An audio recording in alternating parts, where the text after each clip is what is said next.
Soy abogado egresado de la Universidad de Cartagena con el título de doctor en Derecho y Ciencias Políticas y de la Universidad de Magdalena con el de especialista en docencia universitaria.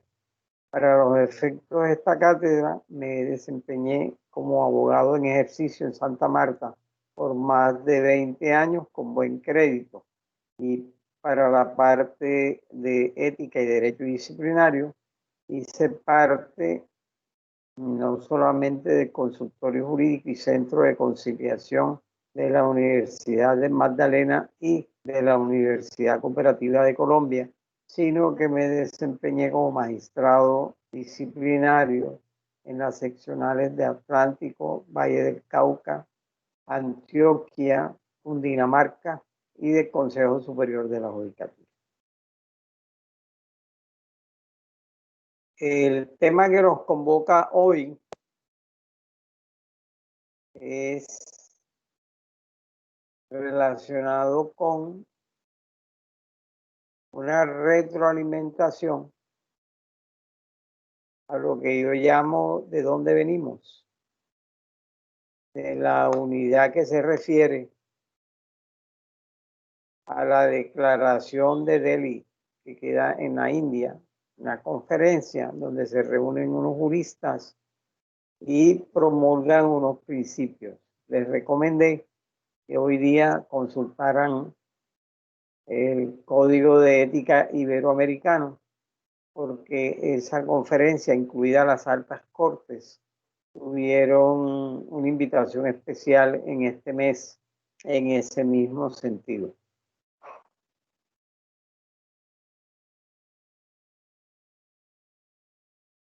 Hay algunos principios que se promulgaron cuya orientación que damos desde la ley 1123 del año 7, relacionado con libertad e independencia.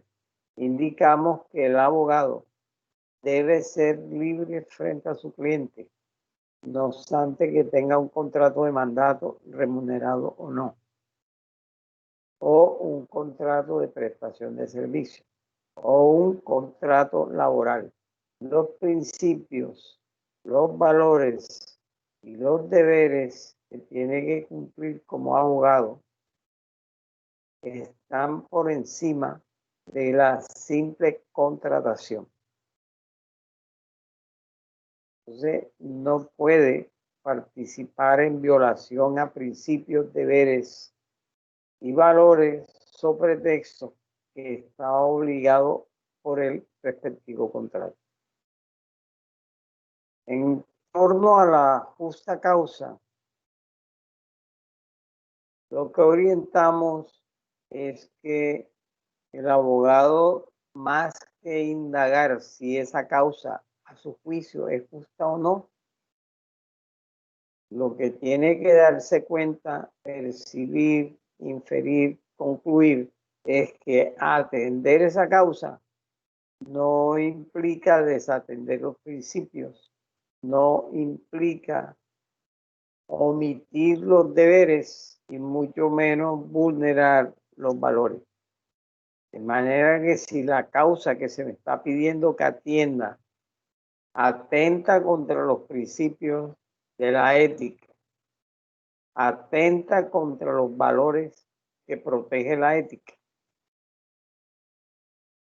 y además hace que yo incumpla los deberes profesionales que están en la ley 1123 del año 2007, obviamente no debo atender esa causa.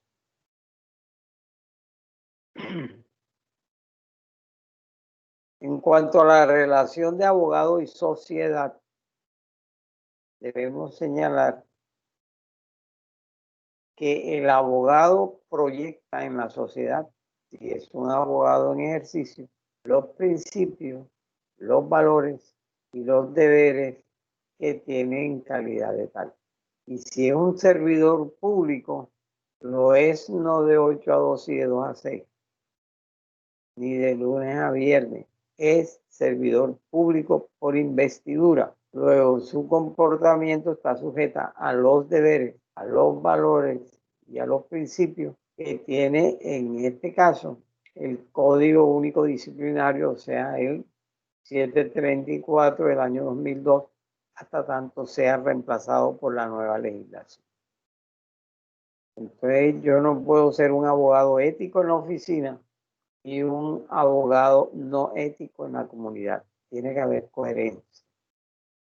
Abogado y juez, solamente la relación que hay que tener entre el juez y el abogado es la relación profesional. No es conveniente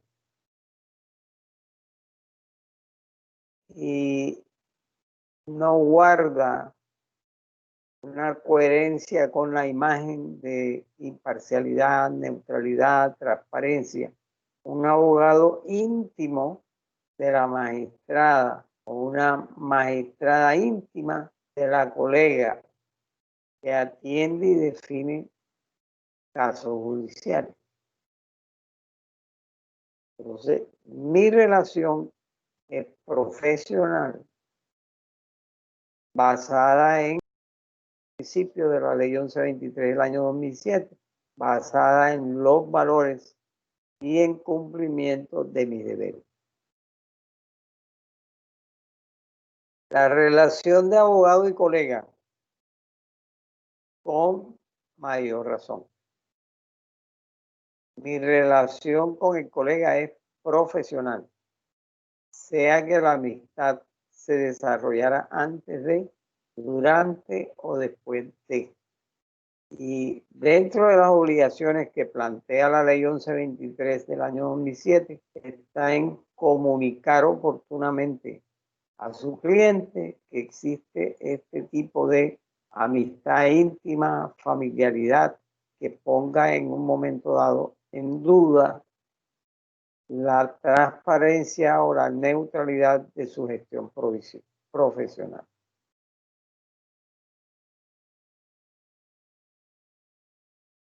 La relación del cliente con usted como abogado es eminentemente profesional y no se puede salir de esos límites, porque constituye un riesgo para usted como profesional. Si usted se hace amigo, amante, novio, compañero o compañera de parranda de su cliente, usted está expuesto, se está exponiendo a un incremento del riesgo de una queja disciplinaria, eventualmente una investigación, y depende de las circunstancias de modo, tiempo y lugar en que se desarrolle esa investigación, puede haber una sanción. Y el abogado y el adversario igual se manejan con los mismos criterios.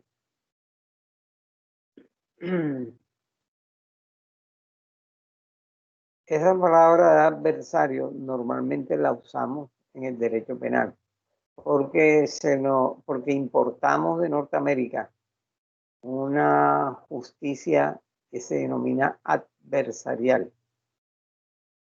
donde las personas tienen unos intereses contrapuestos y tal cual como ocurre con el fósforo y la caja, cuando se encuentran, surge la chispa de la verdad. Fiscalía y defensa no están en el mismo barco. Defensa y parte civil tampoco. Y los que están por encima de todos esos intereses son el Ministerio Público y su señoría el juez o magistrado. Especialmente surge aquí el deber de respeto, el deber de lealtad, el valor de respeto, el valor de lealtad, faltas contra la lealtad, faltas contra el debido respeto. Y finalmente, en el punto 8 habíamos comentado las cualidades del abogado.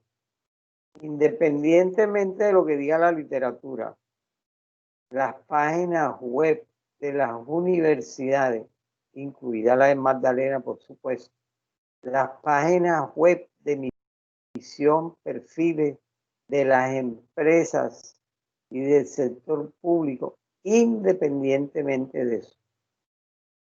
Las únicas cualidades que no me deben faltar como abogado son las que enumera como valores la ley 1123 del año 2007, que me prescribe como deberes el artículo 28 y que me impone como principio del 1 al 16 el mismo estatuto. Yo soy un abogado respetuoso, decoroso, honrado, leal, justo, diligente, legal, facilitador de los arreglos de los conflictos. Y en ese perfil tengo que actuar si no quiero que la justicia disciplinaria me investigue y me sancione. O sea, yo no le puedo decir a la justicia disciplinaria que es que yo actúe así porque es que ese es mi perfil universitario. Y yo me gradué con ese perfil. Tampoco le puedo decir que es que en la empresa donde estoy trabajando el perfil del abogado de jurídica es ese y que por lo tanto pues no me pueden investigar y sancionar.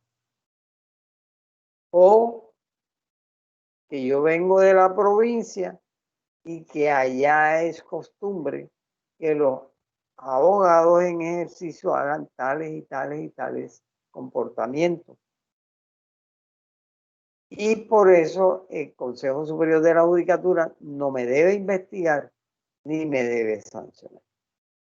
Entonces, el único perfil, las únicas cualidades que no se pueden echar de menos, aunque se agreguen más, son estas que están previstas en la ley 1123 del año 2007.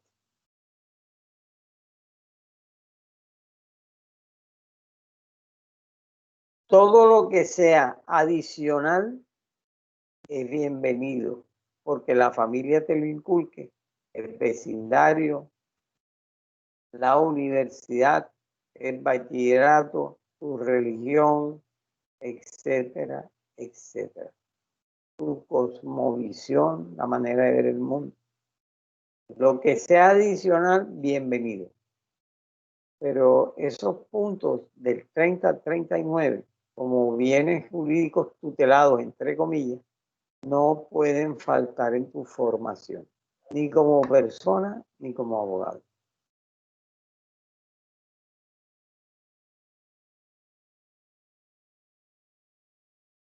Esa fue la retroalimentación de un módulo anterior.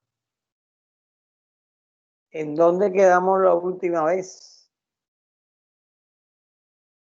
En ética y deontología, para señalar que la ética es el estudio de los deberes. Piensen en Immanuel Kant y piensen en imperativo categórico. Yo debo ser celoso diligente en mi ejercicio profesional siempre.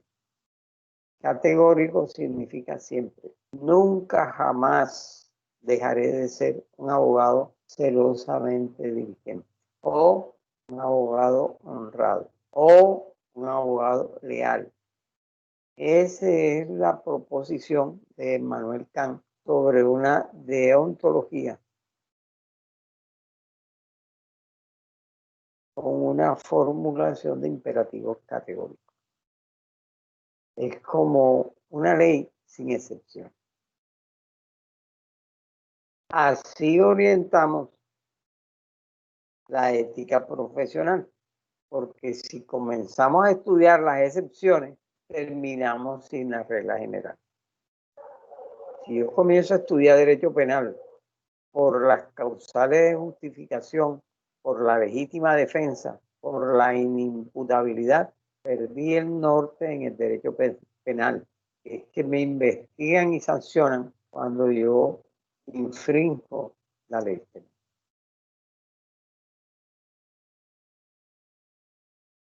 Secreto profesional. la ley 1123 del año 2007 lo plantea en forma prácticamente absoluta, durante y después de, no importa los años que pasen. Y secreto profesional se refiere no al comportamiento personal del cliente, se refiere al comportamiento jurídico. No se trata de si él le puso los cachos a la mujer o no. Se trata de si falsificó o no falsificó la letra de cambio que te dio para que tú la cobraras. O si la llenó abusivamente y tú lo asesoraste para eso. Cárguele al capital todos los intereses al 20% que le dé. Cualquier relación que tenga con el cliente está amparada con el secreto profesional. Y el deber es guardarlo, aunque deje de ser el abogado de él. No te pagó, no puedes hablar mal de él. Se abusa del secreto profesional. Mi recomendación, aprendamos a ser discretos para poder luego tener la posibilidad de guardar secretos. Nosotros en la costa no somos nada discretos.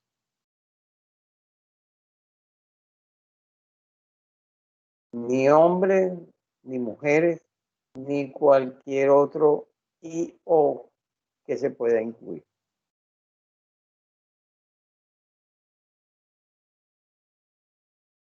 Colegio de Abogados. Les oriento y les insisto. Así como estamos con unos colegios de abogados dispersos, no estamos bien. Yo sueño, mi orientación es que los colegios de abogados nacen, crecen, se reproducen cerca con la universidad,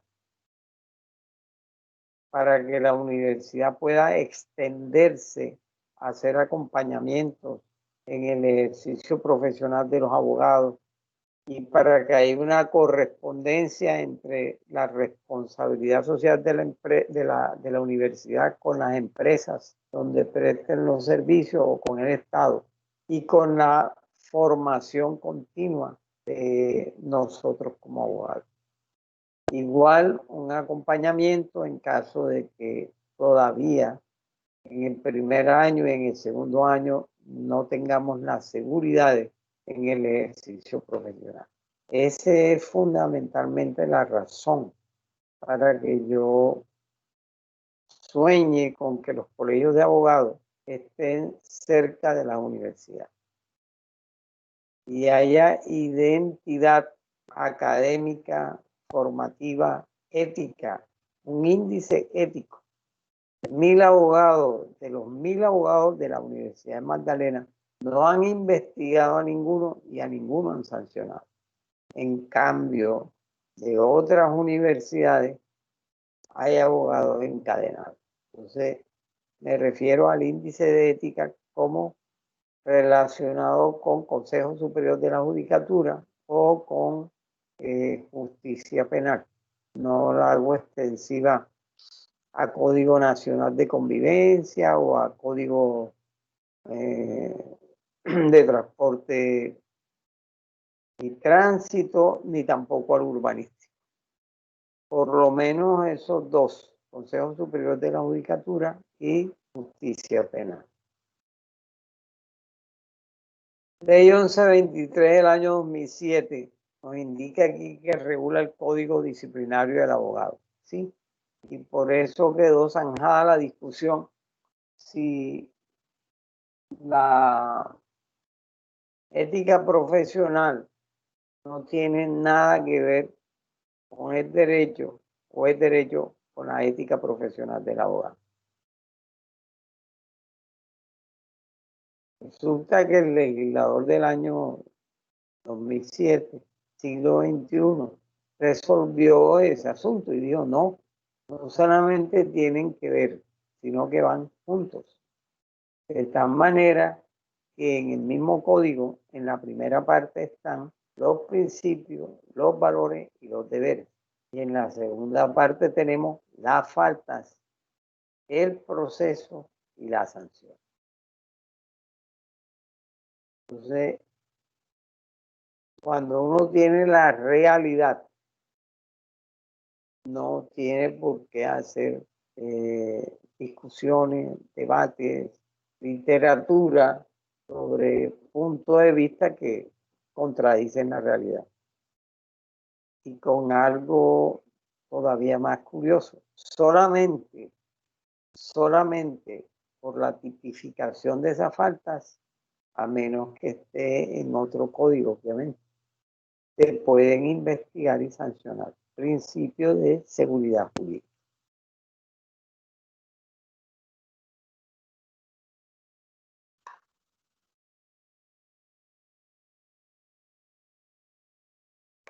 Finalidades de la ley 1123 del año 2007.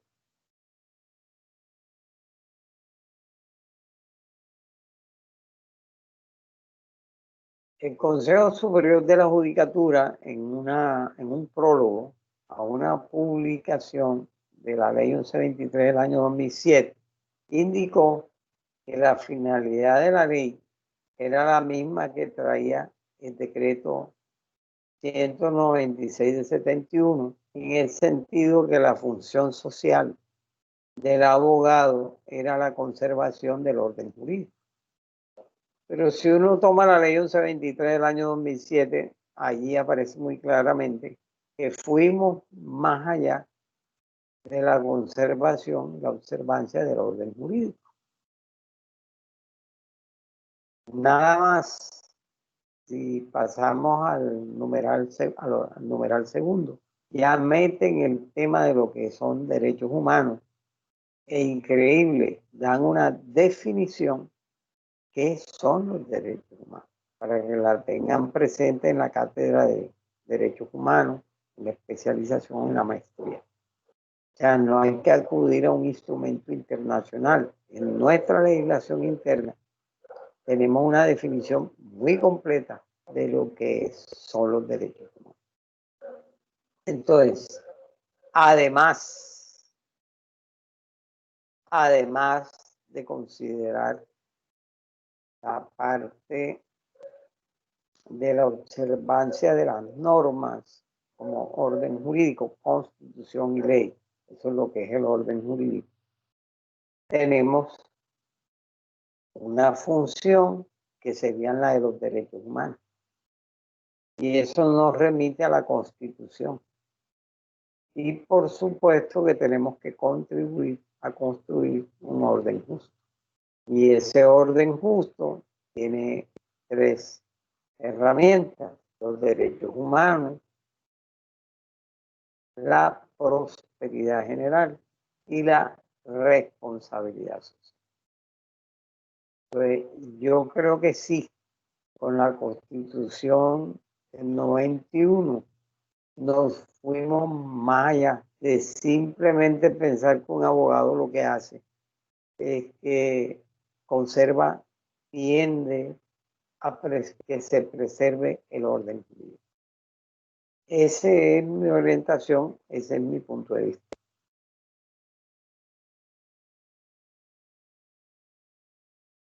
No me atrevo a decir que la finalidad de la ley 1123 del año 2007 sea disciplinar a los abogados, aunque el código sea de derecho disciplinario y las sanciones sean sanciones disciplinarias. Me atrevo más bien a decir que el estudio de la ética del abogado en los términos que la plantea la ley 1123 del año 2007, más bien es una medida preventiva para que el abogado que respete los principios, asuma los valores, cumpla con los deberes de la ley 1123 de 2007, no sea investigado y sancionado. Y tomo como construcción la definición de la siguiente manera: La ética profesional del abogado en ejercicio está comprendida por las relaciones cualitativas y cuantitativas de los principios, de los valores y de los deberes previstos en la Ley 1123 del año 2007 o en una norma especial. Aparecerá así cuando publique el libro. Fines de la profesión de la abogacía. Concuerda con la finalidad que he enunciado antes. Orden jurídico y constitución nacional. Orden jurídico legal y orden jurídico constitucional. Construir el orden justo. Y eso significa participar en la democracia. Y la democracia no es solamente para elegir estudiantes, también es para elegir o no elegir rectores, gobernadores, alcaldes, diputados, concejales, congresistas, presidentes. O sea, ningún estudiante universitario puede estar de espalda a los diferentes procesos electorales. El voto en blanco es una manera de decir, no me gustan estos candidatos, pero la indiferencia mata la democracia.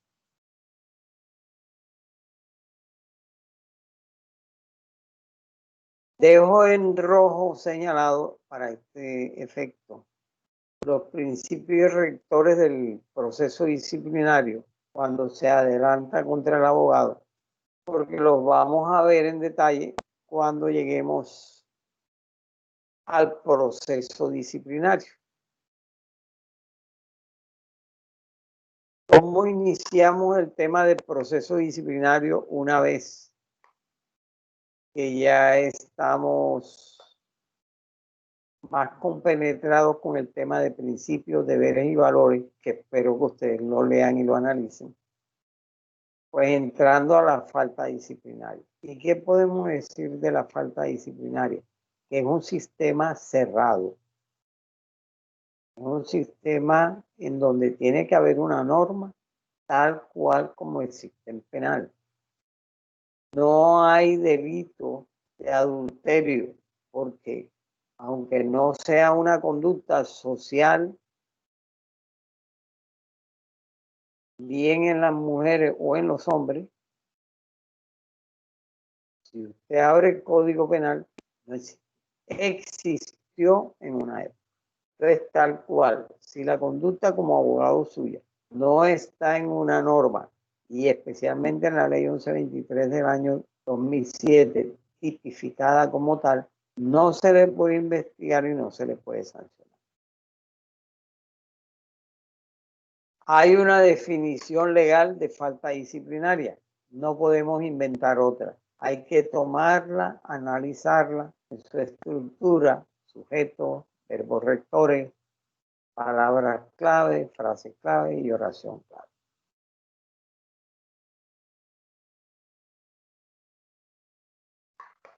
La razón es que en virtud de la potestad de configuración que tiene el legislador, que no es absoluta, es relativa, incluye una definición legal porque considera que de esa manera hace operar el sistema disciplinario. Entonces, si la cambias, puedes correr el riesgo de que el sistema no opere o no lo haga de la misma manera.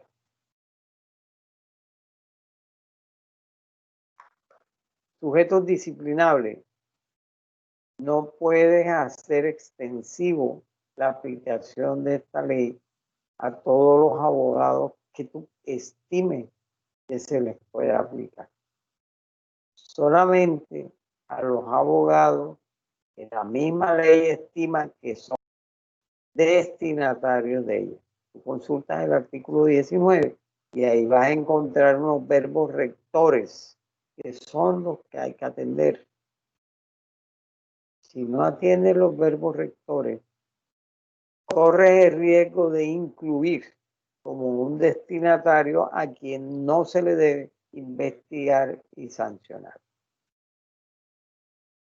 Los estudiantes de Derecho, consultorios jurídicos, no pueden ser investigados y sancionados conforme a la ley 1123 de 2007, porque la misma ley los excluyó. Y se supone que el Código de Ética de Consultorio Jurídico, del Centro de Conciliación o de la universidad en general es el aplicable en estos casos.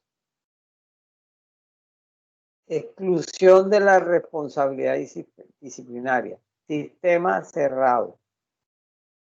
Se estudia como excepción. La regla general es que siempre que tú cometas una falta, incumples un deber, evidencias que no atendiste los principios y mucho menos los valores, debe ser investigado y sancionado. Las excepciones están en esta tipificada de manera estricta como exclusiones de responsabilidad.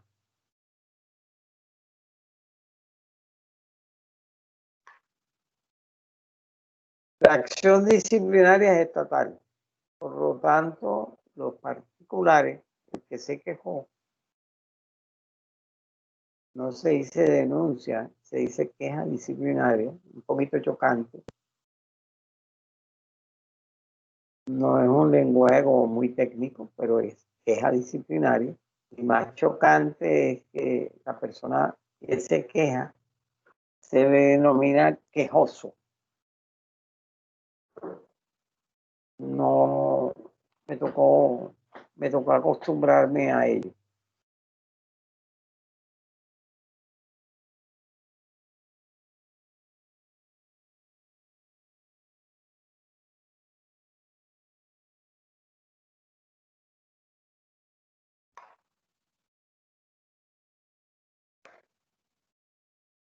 Si la acción es pública, es del Estado, quiere decir que no puede haber una audiencia de conciliación, no se les ocurra, o una transacción, o una amigable composición,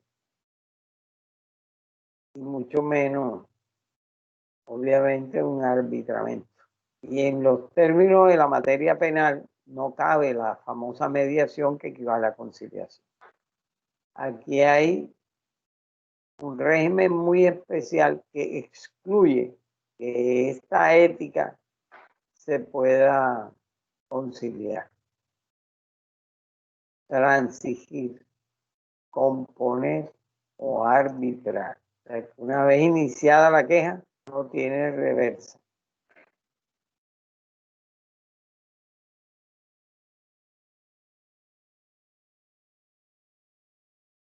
Las razones por la cual se extingue la acción que es pública está definida en la misma ley 1123 del año 2007 con un sistema taxativo cerrado.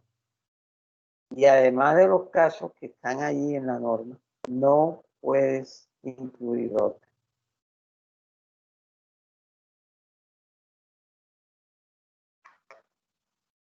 Lo mismo ocurre ya no con la acción disciplinaria, que es del Estado, sino con la sanción, que es el producto o el resultado de la acción disciplinaria.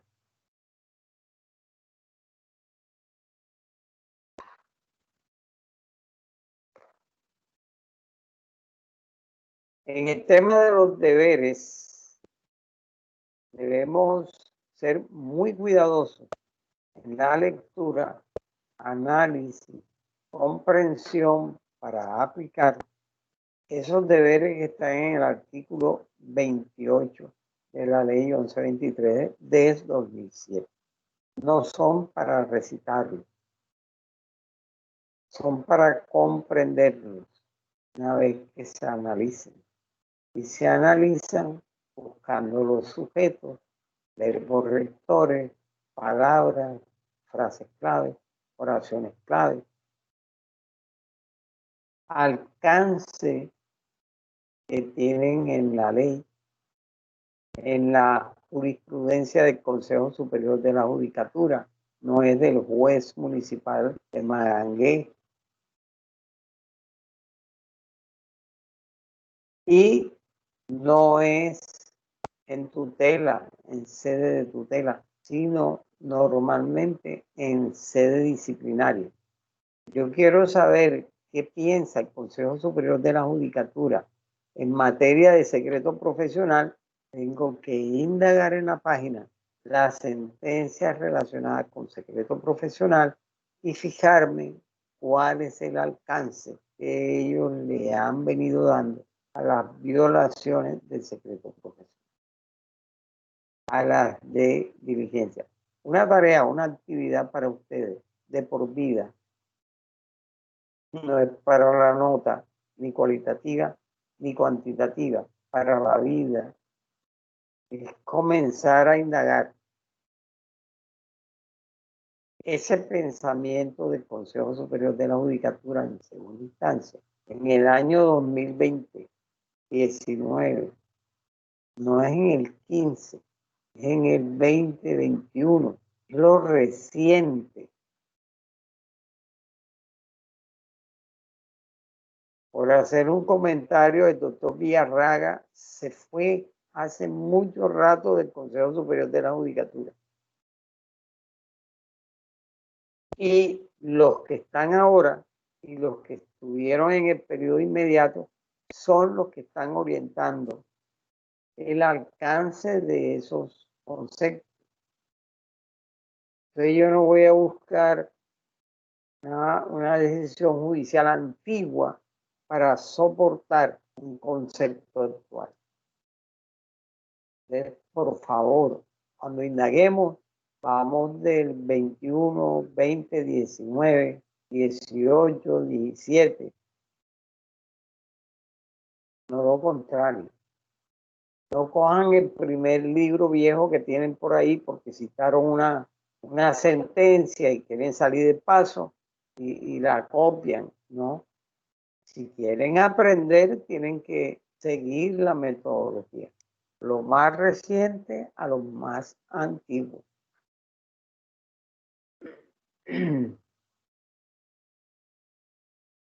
Yo destaco como deber número 1, le doy prioridad a la diligencia. Soy un estudiante diligente, de verdad, porque voy a ser un abogado diligente, celosamente diligente. Soy un padre de familia diligente, de verdad. ¿Será que soy un trabajador diligente?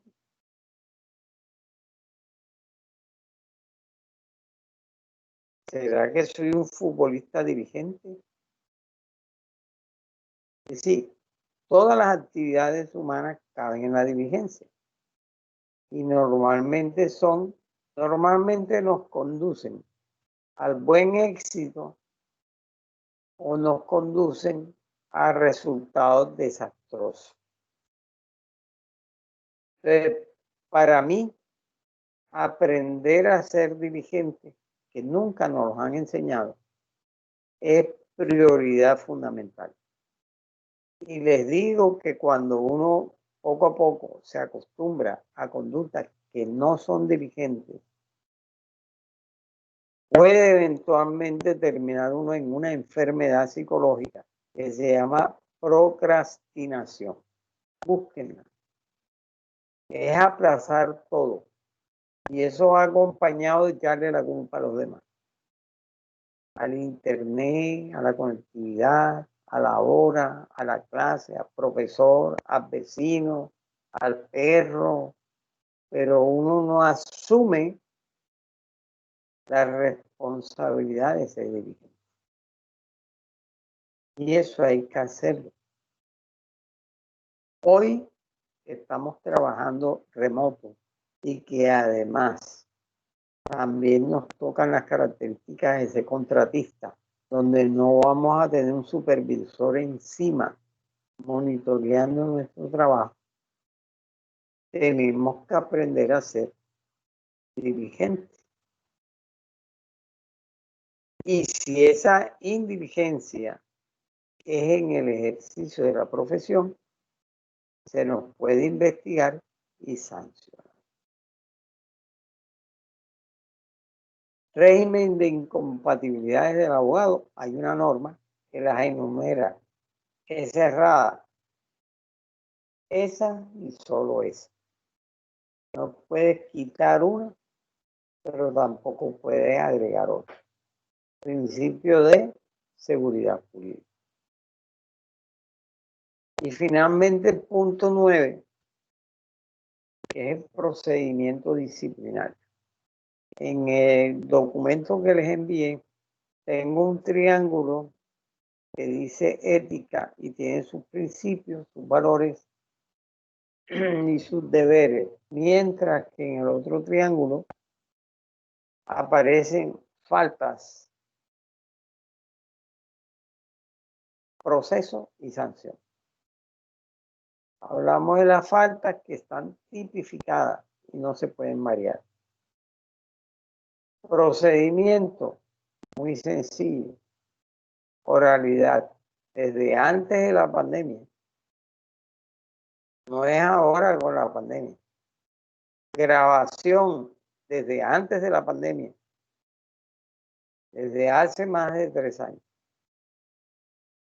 Con toga, desde hace más de 3 años.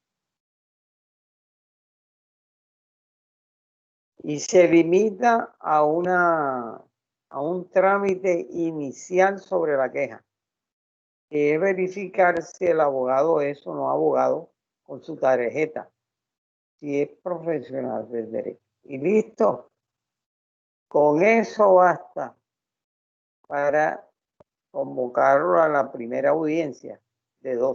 Primera audiencia, audiencia de prueba.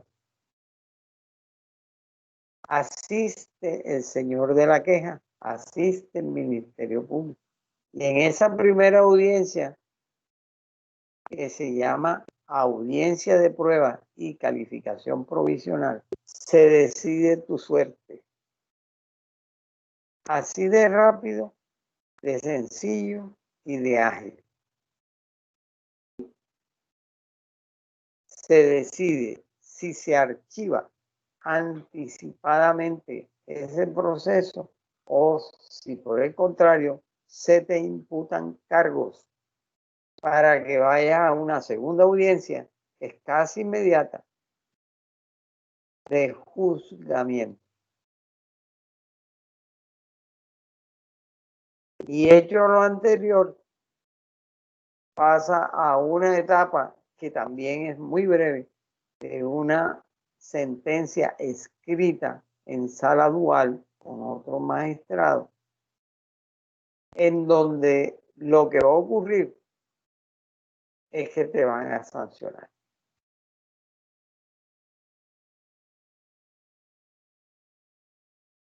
¿Y por qué va a ocurrir eso? Porque normalmente nosotros los abogados somos pésimos para infringir la ley.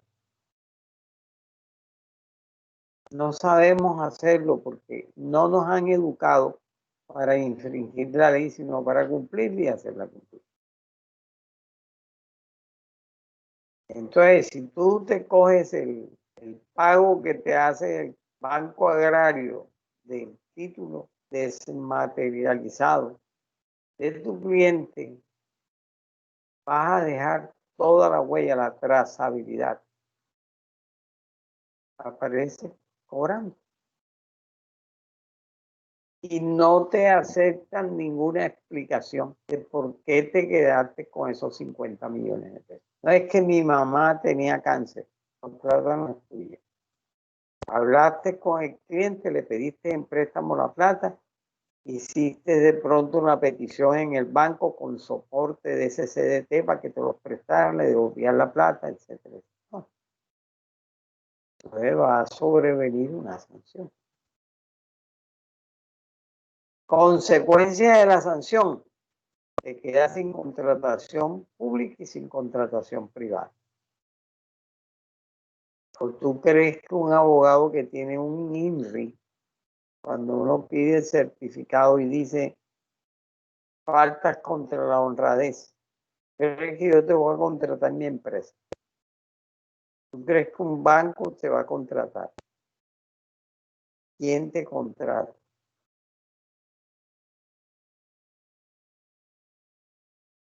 Y suponte que sea contra la diligencia. ¿Quién quiere un abogado indiligente que no cumple? Por Dios. Hagan conciencia de la gravedad de esta situación.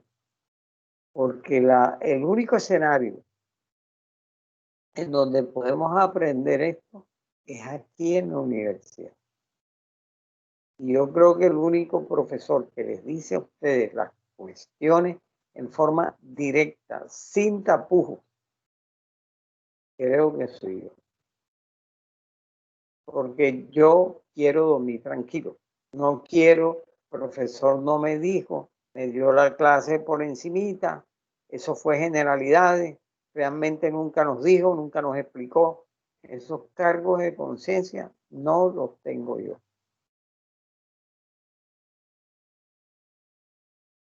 Y esta es una materia muy delicada. Y como está a nivel de magistrado, entonces mi orientación académica tiene que ser a nivel de magistrado. No puede ser juez municipal. Porque primera instancia magistrado y segunda instancia magistrado. Entonces tenemos que subir el nivel a magistrado. No hay otra. Entonces fíjense que si quieren algo didáctico para recordar el proceso disciplinario en tratándose de abogados en ejercicio, piensen en unos lentes. Muy fácil. La patica del lente es el trámite inicial de la queja disciplinaria. La primera audiencia es uno de los vidrios donde se archiva o no se archiva. La segunda audiencia, 20 minutos para que alegues, de acaso. Y viene la sentencia que es escrita. Me imagino que una modificación que vendrá muy pronto será que esa sentencia se tome inmediatamente, porque no tiene ningún sentido que si tienes un auto de cargos debidamente fundamentados, y les digo, contra el cual no hay recurso alguno, o sorpresa, no hay recurso, no vas a dilatar.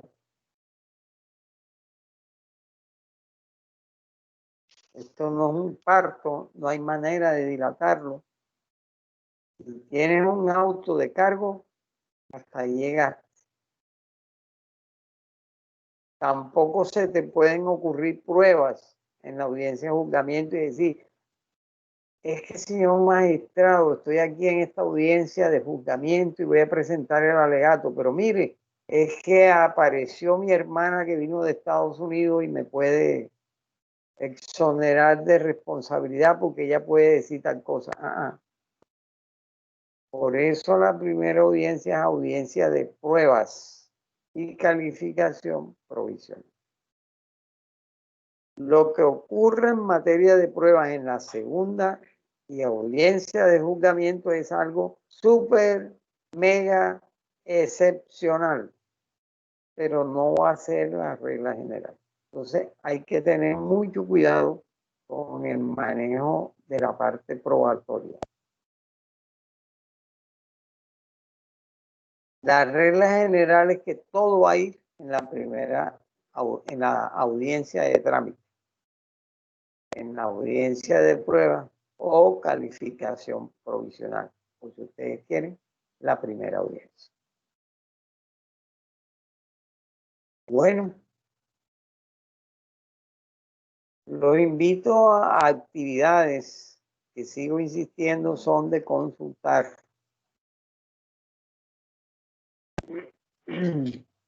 Profe, yo tengo una actividad que realicé. Sí, todavía he llegado allá a continuar. Profe, yo también tengo actividad. Ay, porque no son buenos, ¿cómo que se llama? Muchachitos bien criados que cuando los viejitos hablan, ustedes escuchan.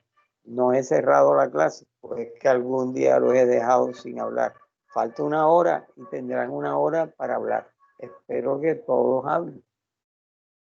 Les recuerdo nuevamente las actividades de consultar la página del Consejo Superior de la Judicatura, indagar por las sentencias sancionatorias, porque eso es lo que estamos aprendiendo. Ética para que no me sancionen. Desde el año 2021 hacia atrás, ¿cuántas? En la medida en que tú consultes, muchas relacionadas con cada uno de las faltas, cada uno de los valores, más aprendes. Y ojo, no estoy pidiendo análisis jurisprudencial. Estoy pidiendo que identifiques los conceptos de ética en esa sentencia y a partir de hoy los conceptos de derecho disciplinario. Entonces, eso es una cuestión de 5 minutos.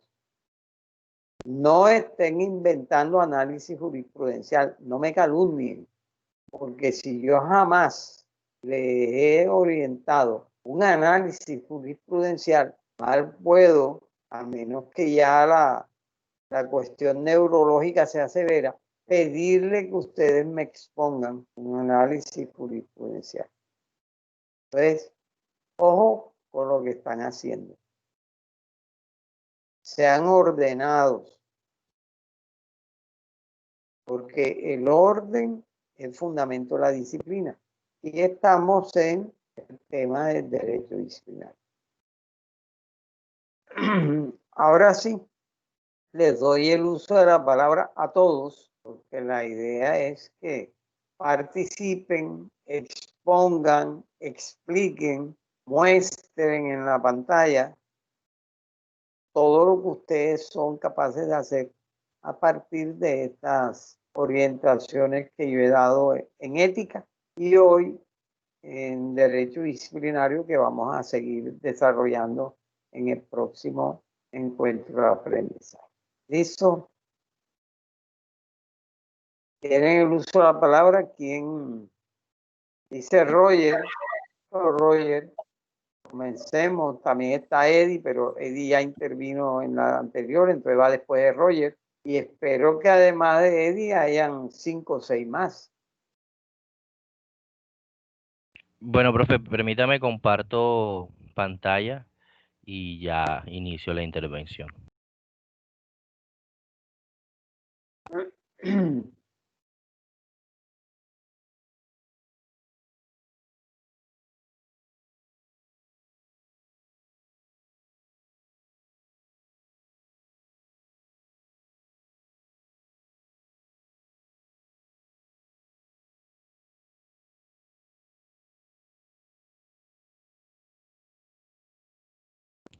¿Sí se ven las diapositivas?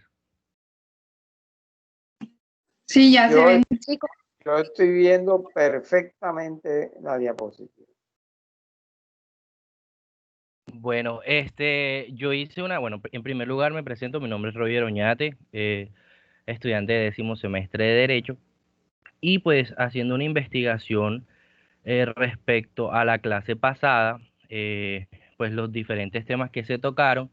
En primer lugar, pues el concepto de abogacía según la Declaración de Delhi, y esto como tal lo que expresa es que el abogado como tal tiene un compromiso con la sociedad y con las instituciones para, digamos, de una u otra forma generar un desarrollo económico, social y técnico, y poder acomodarnos constantemente a las necesidades de la sociedad y claramente establecer instituciones libres, formadas en el imperio de la ley y en las cuales se desarrolle la libertad humana. Digamos que aquí hay algo que me llamó mucho la atención, que habla de que los abogados no son meros intérpretes de la ley, sino lo que hacen es luchar constantemente por la justicia.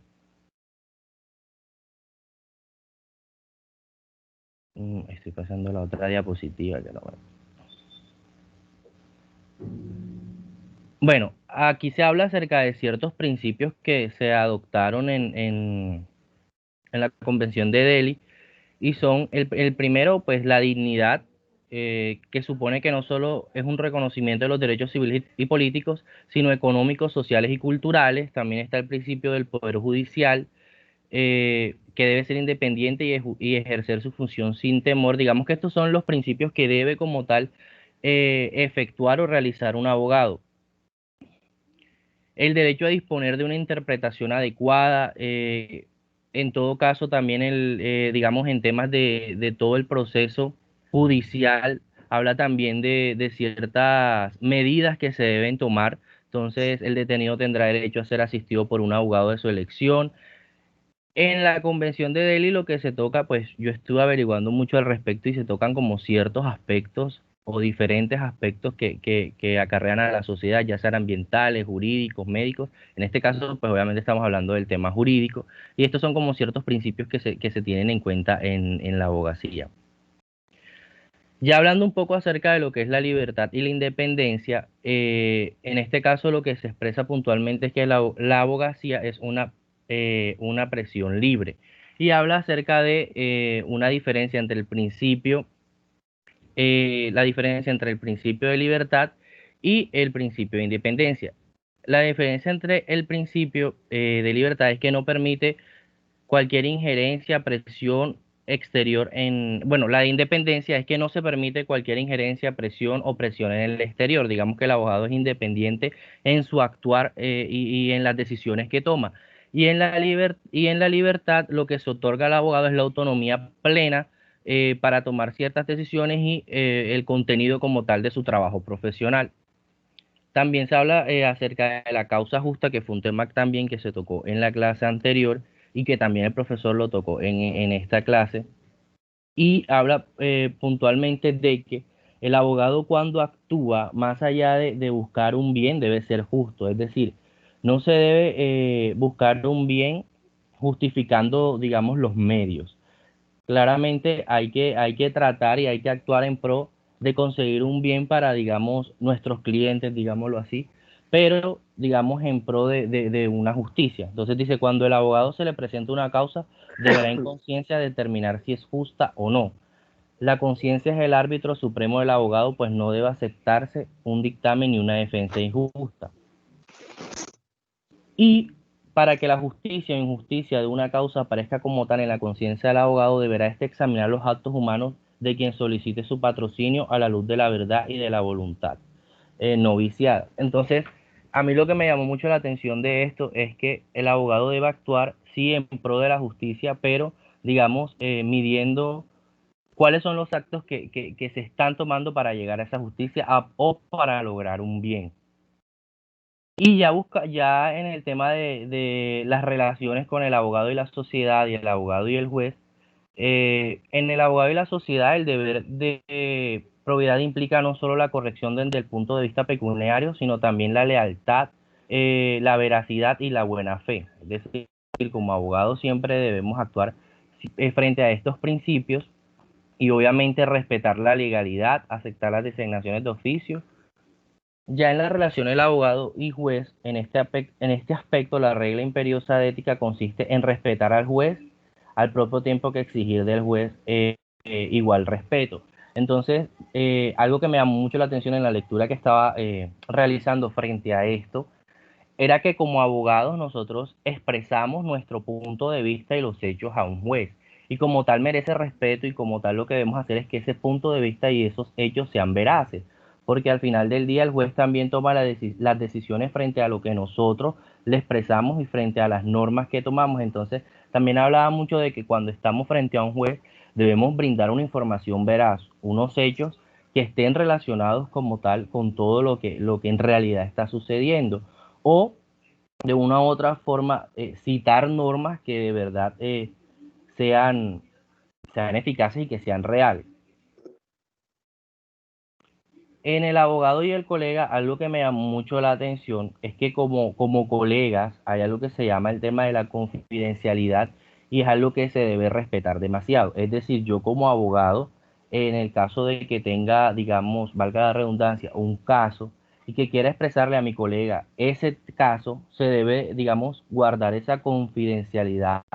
Eh, y algo que me llamó aquí también la atención es el respeto a la dignidad del colega implica confianza, lealtad, benevolencia y a la obligación de mantener un secreto las conversaciones con él sostenidas y las tentativas de arreglo. En el tema del abogado con el cliente, me llamó mucho la atención que expresaba que nosotros como abogados sí debemos ir en pro de buscar un beneficio para nuestro cliente, pero también ser muy claros en las cosas que podemos y no hacer.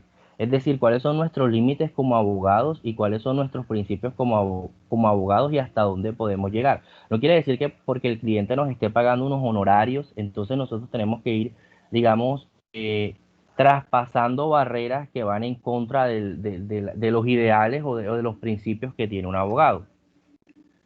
Y finalmente, pues el abogado y el adversario, que me llamó mucho la atención esta parte, donde nosotros como abogados no podemos utilizar maniobras o aprovechar la inexperiencia de nuestro adversario o generar temor y desconfianza. Entonces, en sí, siento que todo lo va relacionado mucho al tema del respeto y la lealtad frente a cada uno de los personajes que hacen parte de nuestro día a día como abogados, tanto el juez, como el cliente, como nuestros colegas. Es decir, todo se liga o todo está relacionado a un tema de respeto y de lealtad y de respeto hacia la carrera también. Y finalmente busqué como ciertas cualidades que debe tener un abogado. Debe tener una capacidad de análisis y argumentación, debe ser un buen negociador, debe ser ordenado, ágil y debe ser paciente. Entonces, finalmente, esa es mi intervención, profesor. Bien, yo te tengo una pregunta. Sí, dígame. Gracias. Si mañana tienes una queja en el Consejo Superior de la Judicatura, te citan aquí a la seccional del Magdalena para que expliques tu conducta, dime con qué te presentas.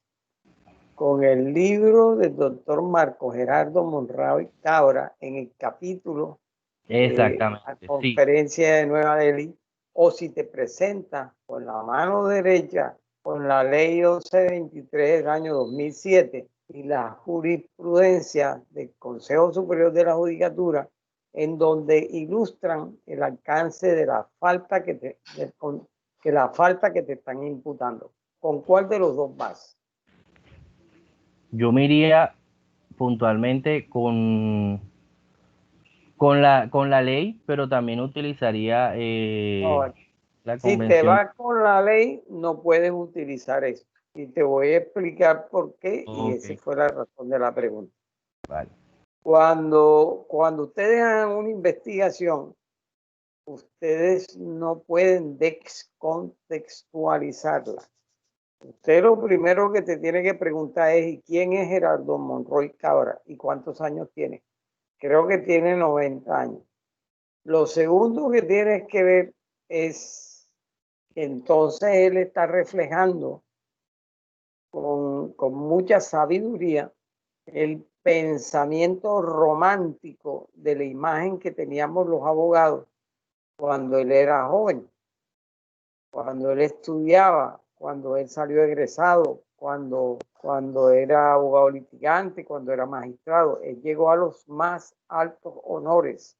Ustedes toman la carátula del libro, se darán cuenta de lo grandioso que es el ámbito jurídico filosófico del doctor Marco Gerardo Monroy Cabra. Y entonces, si tomas la declaración de Delhi, ves 1959. ¿Cierto? 1959, siglo XX. 1959 era la época en que estábamos saliendo de la dictadura de Rojas Pinilla. Entonces, cuando uno lee ese contexto en donde está escrito por lo cual lucha un abogado pues él no está luchando por el siglo XXI, donde tenemos el orden justo, ni siquiera el positivismo, o sea, la construcción del orden jurídico y constitucional, sino que estamos en aquella época reaccionando contra la supresión de la libertad. Entonces, por eso en ese contexto histórico en la que se tuvo que vivir el doctor Marco Gerardo Monroy Cabra, se habla mucho de lo justo o lo injusto, de injusta, resistir incluso civilmente si la ley es injusta. O sea, se habla mucho de libertad, se habla mucho de justicia. Pero yo hoy no me puedo presentar con ese mismo discurso ante el Consejo Superior de la Judicatura para defenderme entre comillas, yo prefiero decir explicarles mi conducta, porque mi conducta no puede estar enmarcada dentro de la época histórica de la Declaración de Delhi de 1959. Tengo que hacerlo dentro de la declaración histórica de la ley 1123 del año 2007, que quiso hacer esta ley. ¿Por qué tenemos esos principios? ¿Por qué se recogieron esos valores? ¿Por qué tenemos esos deberes? ¿Qué es lo que ha interpretado el Consejo Superior de la Judicatura sobre cada uno de esos elementos? Por eso es que yo les estoy pidiendo a ustedes que busquen sentencias sancionatorias, porque ese libro tiene un gran valor pedagógico, histórico, del deber ser, del romanticismo, de lo que uno quisiera que fuera la sociedad, que fuera el abogado, pero es que ya no es. Ya lo que te están diciendo en la ley 1123 del 2007, chicos, es que no consumas alcohol, que no metas marihuana ni ningún estupefaciente, que no hagas escándalo público ni violencia, que no te presentes a los despachos judiciales en ese estado. Entonces, si uno mira el contexto de aquella época y mira el actual, uno se da cuenta que si a mí me presentan una queja disciplinaria, no me puedo ir con el libro de Marco Gerardo Monroy Cabra, a menos que yo quiera hacer referencia a un elemento histórico. Me tengo que ir con la ley 1123 del año 2007 y con el desarrollo jurisprudencial que tenga el Consejo Superior de la Judicatura. Este es un error que se comete mucho en todas las áreas del derecho. No hacen sino cortar y pegar y no se dan cuenta ni de dónde están cortando ni de dónde están pegando.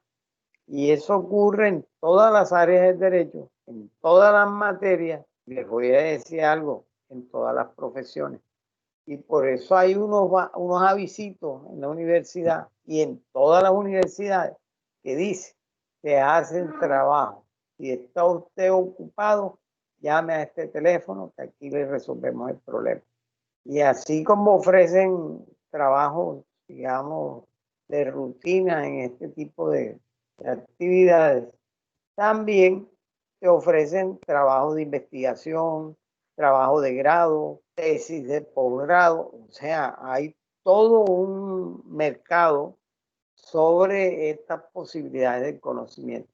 Por eso es que yo prefiero decirle a ustedes, aquí tienen el libro de Marco Gerardo Monroy Cabra, miren el libro, hagan un trabajo sobre el libro, porque me estoy cerciorando que realmente lo estás haciendo tú como lo has hecho y que permiten una retroalimentación, una orientación. O cuando cuando te toque representar a un cliente o te toque a ti, porque la gente se puede quejar arbitrariamente y te llamen, no te presentes con el libro de Marco Gerardo Monroy Cabra ni de nadie a defenderte.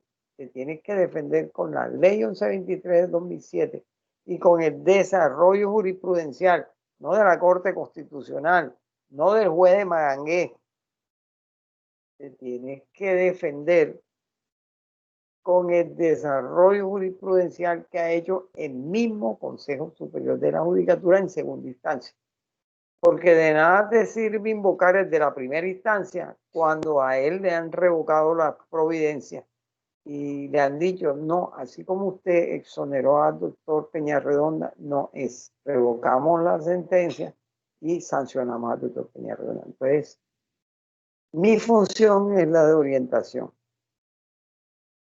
Y eso es lo que yo cumplo aquí por experiencia, edad, conocimiento, tanto en el ejercicio profesional como en el desempeño de mis funciones como magistrado.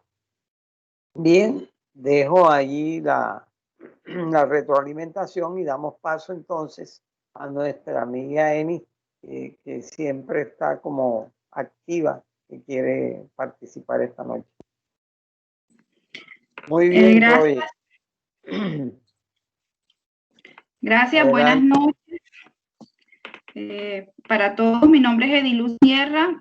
Si me permiten, voy a compartir pantalla. Realmente mi intervención va a ser bastante corta, porque pues yo únicamente voy a hablarles de uno de los aspectos que el profe pues mencionó en la clase pasada. Yo les voy a hablar de lo que es la relación del abogado con su cliente y lo voy a hacer desde la óptica de el Código Disciplinario del Abogado, que es la Ley 1123 del 2007.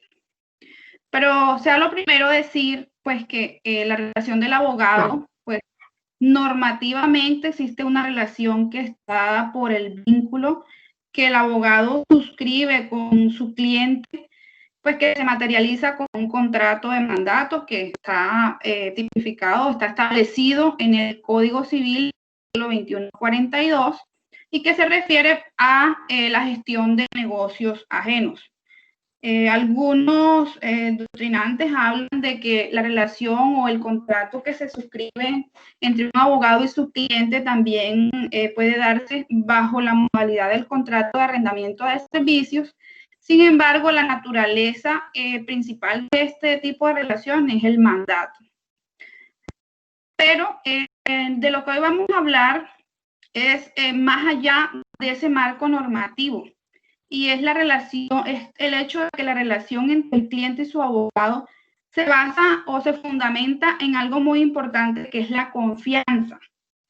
Es porque es que el cliente confía en el abogado una gestión de una situación jurídica, de un negocio. Lo hace porque confía en la buena gestión que ese abogado va a hacer de eso que le está encomendando. Entonces, esta confianza o esta relación de confianza exige del abogado una conducta profesional, honrada, leal, veraz y diligente. Entonces, desde la óptica de lo que establece la Ley 1123 del 2007, pues yo, ¿de qué manera lo veo? Esta ley, en el artículo 34, establece cuáles son esas faltas, lo que se considera como una falta a la lealtad al cliente. Entonces, ¿qué es lo que esta ley castiga o sanciona que hace un abogado que va en contra de la lealtad del cliente? De acuerdo a eso que dice el artículo 34, pues yo extraje de que la relación del abogado-cliente está dada por la confianza y debe mediar una serie de puntos, como que el abogado debe darle a su cliente una información franca de la situación de su negocio. Es decir, no hablarle de fantasía, siempre hablarle con la verdad, sea cual sea la situación del negocio, para que el cliente sepa a qué se está enfrentando. En alguna clase, de las clases pasadas, hablábamos de que la obligación del abogado, pues, se puede decir que es de medios. En algunos casos se habla de que es de resultado, pero en la generalidad es que es una obligación de medios, porque el abogado no puede garantizar cuál va a ser el resultado de su gestión. porque no depende solamente de él. Entonces, esa relación que tiene con su cliente está basada en la confianza y por lo tanto él no puede prometerle a su cliente algo de lo cual no tiene una certeza. También ello incluye que el abogado no le oculte información a su cliente referente a todas las implicaciones jurídicas que tienen cada una de las gestiones que él adopta, porque es que referente a las situaciones que se van presentando, siempre van a existir diferentes caminos por los cuales el abogado puede de pronto gestionar el negocio, y estos caminos, el que elija, tienen unos riesgos y el abogado debe por lo menos darle claridad a su cliente de que si toma esta decisión, a cuáles riesgos se va a enfrentar y que sea el cliente quien decida, bajo la orientación del abogado, cuál es el camino que desea pues seguir. También se tiene en cuenta que pues no, lo ideal es que no participe en negocios que vayan en contraposición de ese cliente al cual él está representando. Entonces, se puede dar el caso, lo he escuchado, que hay abogados que tienen alguna relación con la contraparte e incluso hasta se reúnen a espaldas de su cliente. Esto es una falta a la lealtad con el cliente, lo mismo que si participa de una firma de abogados, lo ideal es que esa firma de abogados, así sean abogados diferentes, igual cuando tú contratas la firma, pues es la firma la que te está representando, independientemente del abogado que lleve a cabo la gestión. Entonces no debe presentarse el hecho de que esa firma, a través de otro abogado, represente a un cliente que tenga intereses en contraposición a los intereses de este determinado cliente. Lo que mencionaba el doctor hace un rato respecto del secreto profesional, esa información o secretos de los cuales tenga conocimiento porque su cliente le confió en virtud de esa relación o ese vínculo jurídico que es el mandato, pues el abogado está en la obligación de guardar ese secreto, aunque exista un requerimiento, porque es que eso el cliente se lo confió para que lo represente. Entonces, solo en el caso de que esta información sea necesaria para evitar la comisión de un delito, el abogado está en la obligación de guardar la debida reserva. No ocultar relaciones de parentesco, pues los abogados cuando van a iniciar una relación con su cliente debe indagar a fondo todo el negocio que él va a representar, pero sobre todo debe tener claridad que no exista una inhabilidad por parentesco, por amistad, por interés de la parte contraria, porque eso pues inevitablemente va a dar lugar a que no exista una objetividad entre la gestión de ese negocio. Bien lo decía el doctor Rodrigo en la clase anterior cuando hablaba de que es mejor que el abogado tenga sus amistades fuera del círculo profesional, precisamente porque el abogado puede ser muy recto, pero resulta que las relaciones de los abogados son de confianza y basadas en el honor.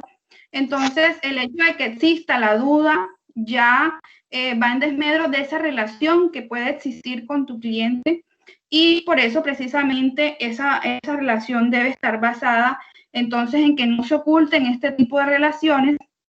Y por último, no aceptar un encargo para el cual no se encuentre capacitado o que no pueda atender, porque precisamente él está negando la oportunidad a ese cliente de tener una buena representación, le está negando información, le está quitando la posibilidad de obtener de pronto una buena ganancia en un negocio o en un litigio, porque asumió un reto para el cual no estaba preparado, ya sea por conocimiento o experticia o porque simplemente no tiene el tiempo para atender el negocio.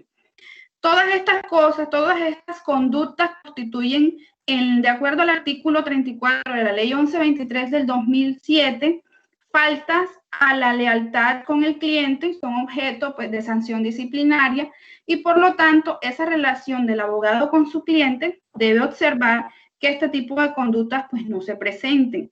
para evitar así que el cliente pueda presentar esa queja disciplinaria porque considera que le faltó la lealtad en virtud de esa relación jurídica que suscribieron. Entonces, básicamente, eso es lo que quería pues mostrarles. Espero que haya sido de su agrado y que haya sido de pronto clara. Clara, de mi agrado, y yo creo que del agrado de todos. De eso es de lo que se trata. Y obviamente que tú estás liderando el proceso. Y lo que me gustaría es que los demás te sigan. Cuando hay un estudiante que comienza a hacer estas intervenciones, le permite al docente hacer retroalimentación. De pronto ustedes creen que la retroalimentación es explicación.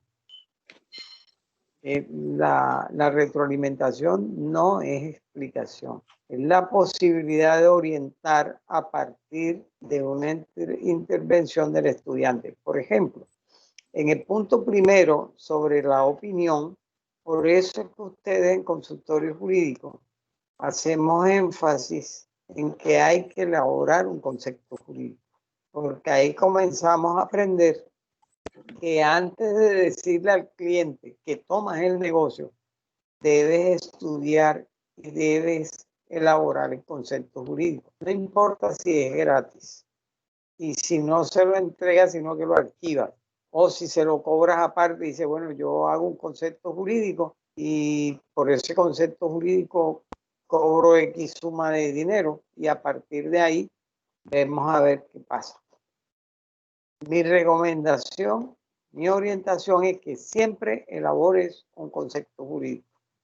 Sé que es difícil porque los conceptos jurídicos se elaboran con el cerebro y el ejercicio profesional, cuando uno está comenzando, se ejerce con el estómago y es muy difícil que el cliente se nos vaya, porque los clientes llegan deprisa, con imposiciones y todo eso hay que tenerlo en cuenta porque ese cliente luego es el que se va a quejar de ti. Entonces, recomendación número 1, por academia, por rigor intelectual, siempre elaboren un concepto jurídico lo más independientemente posible. Número 1. Ahora pasemos al otro extremo, al último. El último punto que tocaste, ¿cuál fue, Edith? Recordémoslo para hacerte una pregunta clave.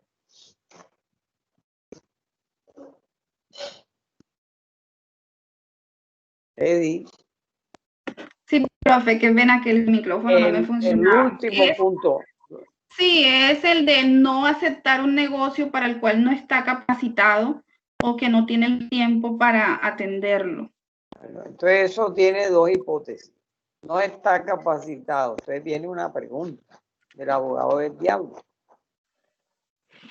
¿Tú te sientes capacitada en qué área para ejercer la profesión? Decir, bueno, si a mí me entregan un negocio de tal área, yo puedo en un momento dado ejercer la profesión con solvencia, con, ¿cómo se llama? Con competencia, para ligarlo con lo que voy a hablar.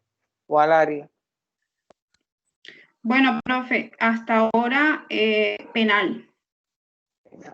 Y en penal, en fiscalía, en juez, en ministerio público o en defensa. Me identifico con fiscalía. Entonces fíjate que de toda la gama de posibilidades que uno tiene como abogado, la ley nos está exigiendo que aprendamos por competencia. Porque no te está diciendo que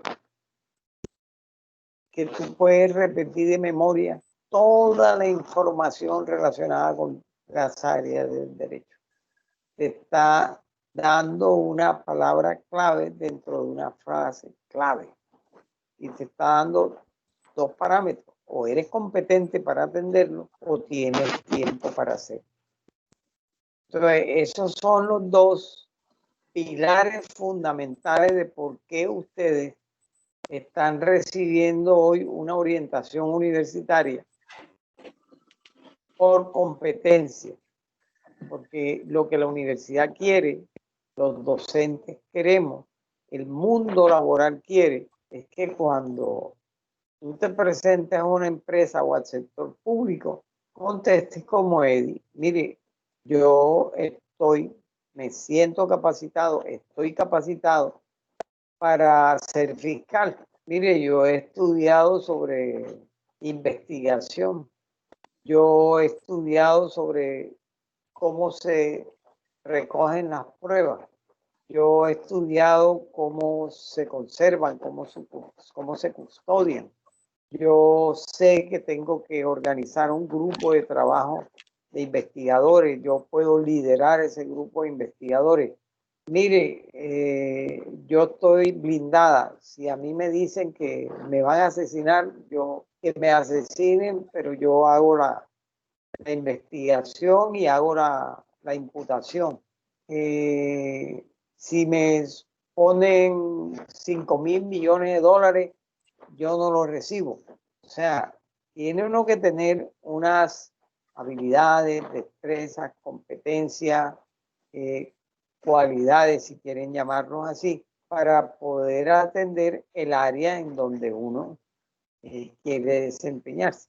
Pero si al primer atentado que te hacen sales corriendo y no sales de tu casa, o al fiscal, si a la primera llamada que te hacen tú dices: no, yo mejor no hago esa imputación, o lo que es peor, como le dijeron a un juez aquí: amigo, aquí tienes 500 millones de pesos, tienes dos opciones, o los aceptas o te declaras impedido para que otro los acepte.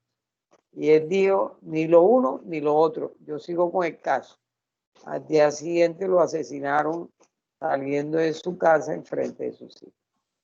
Entonces, cuando uno va a tomar decisiones de vida, proyectos de vida, uno tiene que saber que esto no es por nota, ni cualitativa ni cuantitativa. Es decir, nuestro ejercicio profesional tiene riesgos de vida, de integridad personal, de libertad. Entonces, es bueno que ustedes lo analicen así, porque un cliente te puede asesinar. Un cliente que en confianza, como bien lo dices tú, se llama intuito personae en la época del Código Civil,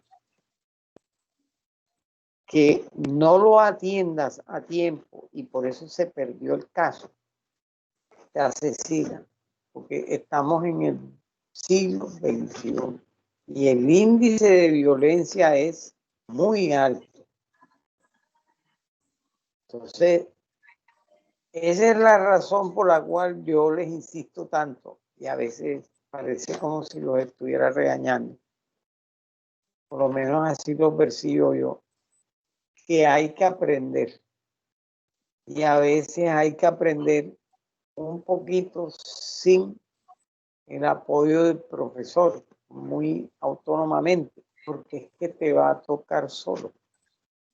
Y ya es hora de que comiences.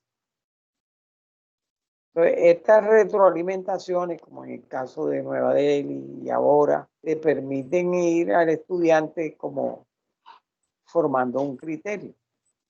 Entonces, yo podría hacer una clase o dos o tres con cada uno de los ítems, pero realmente necesitaríamos un programa únicamente de derecho disciplinario para abogados, no de ética. Sin embargo, yo he agregado esto en el microdiseño porque considero que haciéndole estas orientaciones, pues les voy a servir mucho más en el proyecto de vida. Pues gracias y espero que lo tengan en cuenta. Hay que litigar con el cerebro, con el conocimiento, con el aprendizaje y a veces hay que apretarse un poquito el cinturón e ignorar lo que nos está diciendo el estómago. ¿Quién más puede hacer una exposición, explicación, intervención esta noche?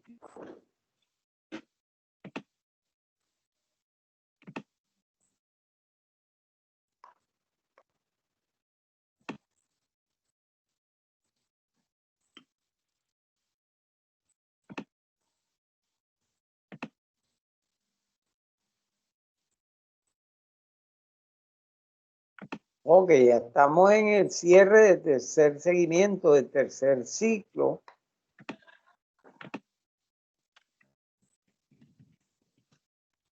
Y hay que tener trabajos elaborados y sustentados, tal cual como va a ocurrir en una audiencia. Elaboras la demanda, elaboras la contestación de la demanda de parte civil. No te puedes quedar con ella en la casa. Tienes que ir a la audiencia. Esta es la audiencia. Y es una audiencia respetuosa de tus compañeros, mía, no te descalificamos, no te humillamos, no te censuramos. Tienes todo el escenario para que podamos aquí desarrollar el aprendizaje.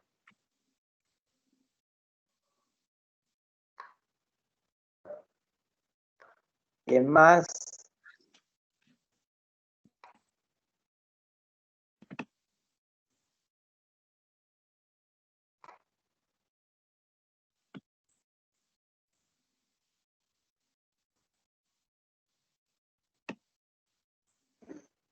faltaría una intervención, nos hacen falta unos 15 minutos de encuentro aquí de aprendizaje.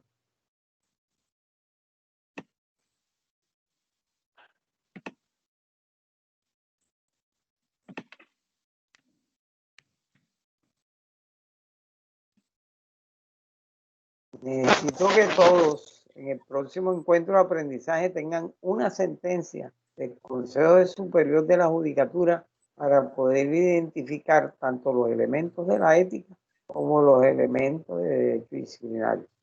Ese es el cierre. Si ustedes quieren ponerse en el papel antiguo, eso es lo que voy a evaluar.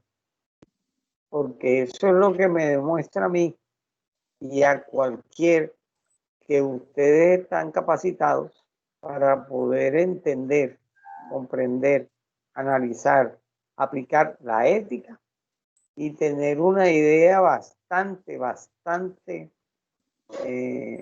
acertada de lo que pasa en el derecho disciplinario. Créanme que les he hecho una radiografía de lo que ocurre en la justicia disciplinaria porque pasé por ahí.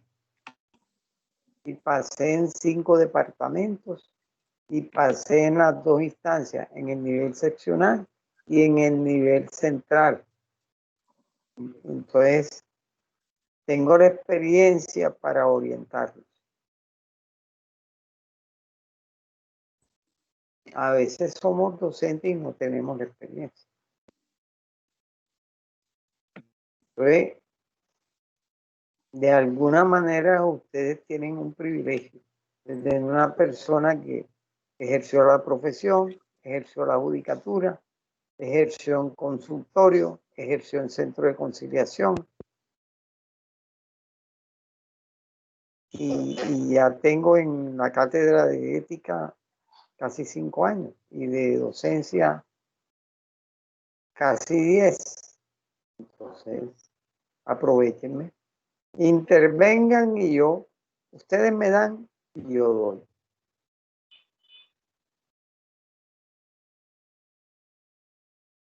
Aprovechen.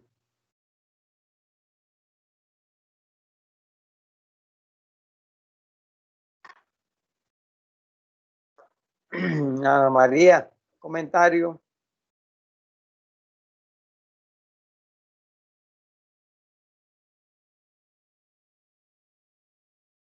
Angie, comentario. Guillermo, Karen, Carla, Lisette, Paula.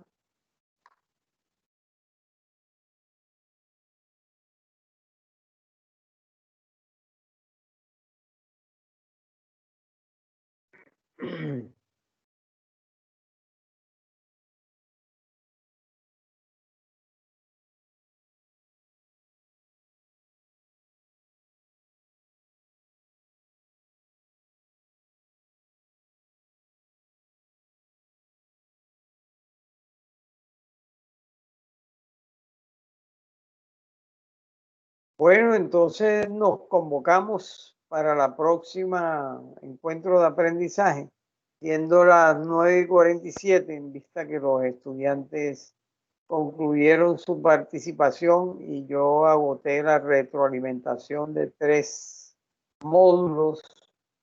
Obviamente damos por concluido el encuentro de aprendizaje de hoy. Feliz noche a todos y quedamos pendientes entonces de su intervención el próximo jueves con las sentencias del Consejo Superior de la Judicatura. Feliz noche, profe. Gracias. Bueno, pues gracias a ustedes.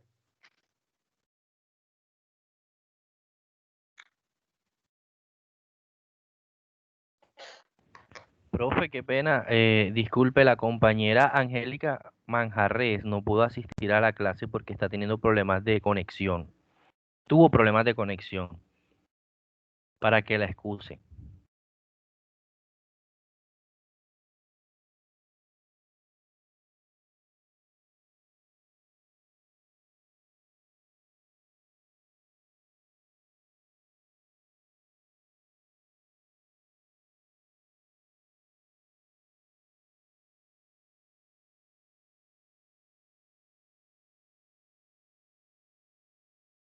Hola. Me decía sobre la compañera. Angélica Manjarres, profe, que no pudo Cuénteme. asistir porque tuvo problemas de conexión y se le fue la luz. Lleve por los lados de la universidad, entonces para que la excuse. No, pero es que aquí no hay excusa, porque Ah, bueno, aquí bueno. a nadie se le sanciona porque no se haya podido conectar. Ella Ah, tiene bueno. una tarea que es presentar en la próxima sesión y el próximo encuentro de aprendizaje, obviamente las actividades. Ahora, lo que pasó hoy queda grabado. Cuando ella pueda, se conecta, tiene la primera hora conmigo, si únicamente me quiere escuchar a mí, o tiene la segunda hora con ustedes en las intervenciones. O sea, la ventaja de la tecnología es esta, que no teníamos en presencial. Entonces, lo importante es presentar las evidencias que tienen la competencia de acuerdo con lo que se ha orientado. Listo. Listo, profe, que esté muy bien. Hasta luego. Bueno, Roger.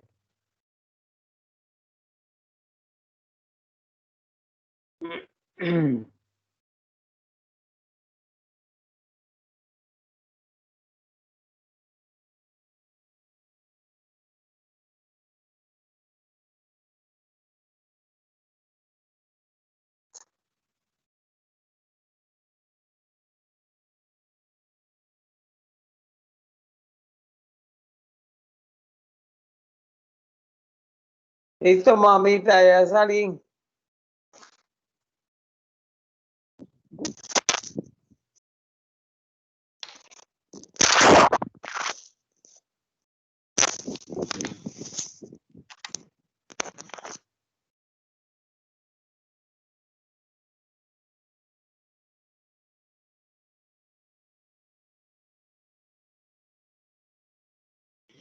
Vigi.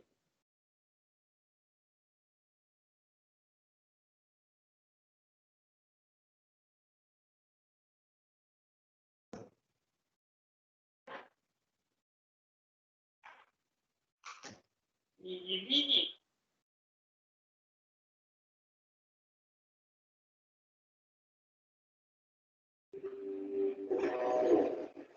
y otras grandes producciones están aquí. ¿En dónde? En Claro Video.